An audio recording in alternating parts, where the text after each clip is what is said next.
एक सगळं तिथून बेडूक दादा बघत असायचा आणि बेडकाने बघितल्यावर ते खूप हे दुखी राहायचे. बेडूक दादा एका दिवशी बेडकाने कासवला बोलवलं.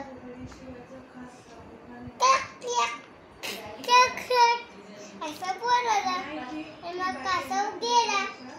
तर तो म्हणाला मला तुझ्या पाठीवरून ससा भाऊकडे घेऊन जा. मग कासव गेले आणि मग हे म्हणाले आधी सगळे नीट केलं, मग आधी तुम्ही शर्यत लावा, कारण की छोटे ढीग म्हणे चांगले गाजले आणि मोठा ढीग म्हणे खराब गाजले, म्हणून तुम्ही शर्यत लावा. त्या शर्यतीत जो जिंकेल नदीच्या बाहेरून कोण जिंकेल त्याला हे छोटे ढीग. आणि मग ससा गेला पुढे पळत. कासव हळू मंदासारखं आलं. मग ससा आळशी होता म्हणून त्याला झोप आली.